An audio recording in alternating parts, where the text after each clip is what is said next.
How is everyone? Good. Tired. Are you? Why? Tired. It's day 5. So does that mean that you have to sit in here and interview people for 5 days straight? No, how many hours a day? How many hours a day do you do this? Depends on the day. Yeah. Like Saturday is probably the most intense. Do you do 4 hours in here on Saturday or 10 hours? I spent most of the day at home.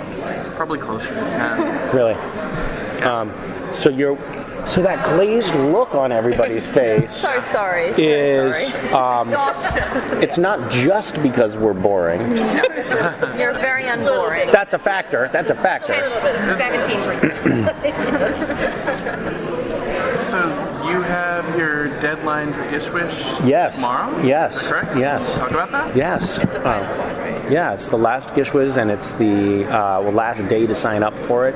And we're doing something right now where anybody who signs up or donates a Gish scholarship, which is basically paying for somebody else to play, every person that does that, we're buying an acre of critical habitat in Nepal, and we've already gotten 15,000 acres, so we're trying to get to 20. So, sign up, and we'll try to save a forest as a side. That's just a side thing. But we're also doing a couple of other really cool projects with this year's hunt. It's going to be super cool. I just watched a video that was sent to me this morning that I posted on Facebook. That made me cry about what we managed to pull off last year, and it was sort of like the culmination of what we started last year. So anyway, watch that video. It's cool, and sign up. You have 24 hours to do so. It's a little bit more, depending on when you guys get this stuff out. It's time sensitive, I suppose. Yep. Can you talk about what Cass's relationship is with himself, either right before you died or what's coming, and how that's changed about how he feels about himself over the last however long? Well, I think that Cass goes through varying different stages, varying different degrees of self-loathing over time.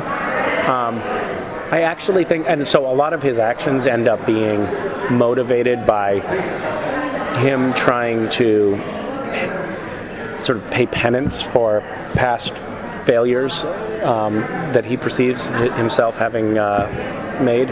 He carries baggage with him. Like when he screws something up, he doesn't let it go, and so that has been a big motivating factor for him for a long time, is like trying to do the right thing because he feels like he's failed in the past. And I think we saw that at the end of season, whatever the hell we just had, 12. 78. He just, I guess he can't forgive himself. I think he gets a little bit of a reset at the end, or at the beginning of season 13. By which I mean he's dead. But no, he gets a little bit of a reset because I think that the circumstances as they unfolded at the end of the season felt like they weren't really anybody's fault. Although I suppose Castiel could find a way to blame himself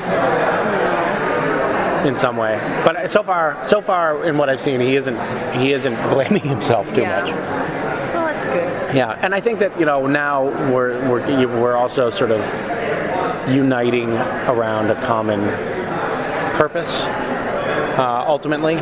So it in is season going 13. to be your iteration of Cass that we Well, we're going to see different iterations of,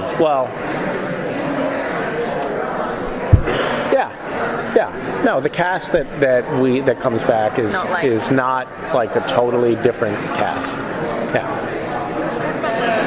Cass's relationship, or there's a bond between Cass and Jack. As this begins, what's that dynamic? Well,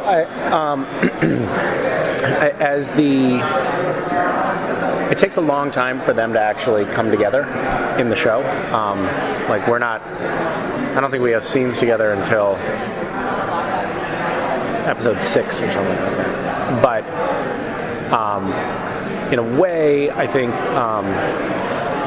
think Jack sort of thinks of him as a surrogate father or something like that. There's some sort of strange imprinting that may have happened, even though Cass was dead. Is Jack on their side, do you think?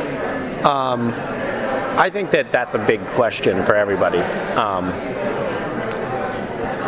I think the perception is that Jack, I don't know, I can't remember. We get this sheet that tells us what not to say and what to say. And I can't remember. Yeah, that's Thank you. I just got cut off, guys. yeah. She saw where I was going.